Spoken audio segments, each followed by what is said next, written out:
அண்மை செய்தியை பார்த்துக் கொண்டிருக்கிறோம். தனது பிரச்சார பயணம் குறித்து தவைக்கவின் முக்கிய நிர்வாகிகளுடன் விஜய் ஆலோசனையில் ஈடுபட்டிருக்கிறார். இது தொடர்பான கூடுதல் விவரங்களோடு இணைகிறார் எமது செய்தியாளர் மகேந்திரன். வணக்கம் மகேந்திரன், உங்களிடம் இருக்கும் தகவல்களை பகிர்ந்து கொள்ளும். வருகிற சனிக்கிழமை விஜய் மேற்கொள்ள பிரச்சார பயணம் குறித்து தலைமை கழக நிர்வாகிகளுடன் பட்டினப்பாக்கம் இல்லத்தில் விஜய் சுமார் 2 மணி நேரம் ஆலோசனை மேற்கொண்டிருக்கிறார். நேற்று முன்தினம் திருச்சி, அரியலூர், பெரம்பலூரில் பிரச்சார சுற்றுப்பயணம் மேற்கொண்ட விஜய் பெரம்பலூரில் பேசாமல் திரும்பிச் சென்றார்.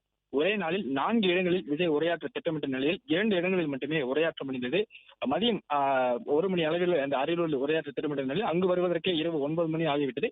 அதன் பிறகு பெரம்பலூரில் பேசக்கூடிய இடத்திற்கு சென்றடையவே முடியவில்லை, கூட்ட நெரிசல் காரணமாக. அதனால் பேசாமல் திரும்பி சென்றிருந்தார். டிசம்பர் 20ஆம் தேதி வரை சுற்றுப்பயணத்திற்கு திட்டமிட்டுள்ள விஜய் ஒரே நாளில் 2-3 மாவட்டங்களில் உரையாற்றதான் திட்டமிடப்பட்டிருக்கிறது.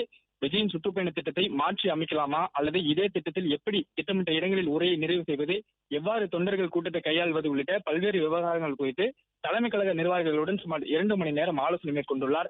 இந்த வாரம் சனிக்கிழமை நாகப்பட்டினம், திருவாரூர், மயிலாடுதுறை மாவட்டங்களில் 3 இடங்களில் உரையாற்ற மக்களை சந்தித்து பிரச்சாரம் செய்ய திட்டமிட்டுள்ளனர். அதற்கான அனுமதியும் கோரி வருகின்றனர். இந்நிலையில்தான் முதல் பிரச்சார சுற்றுப்பயணத்தில் செய்த தவறுகள் என்ன, அடுத்த சுற்றுப்பயணத்தில் எப்படி இதையெல்லாம் சரி செய்வது என்பது குறித்து ஆலோசிக்கப்பட்டதாக தகவல் வெளியாக இருக்கிறது.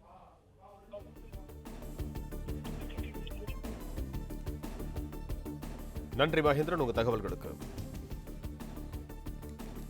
பிளே ஸ்டோர் மற்றும் ஆப் ஸ்டோரில் இருந்து பாலிமர் செயலியை QR கோடு மூலம் பதிவிறக்கம் செய்யுங்கள். செய்திகளை உடனுக்குடன் பெறுங்கள்.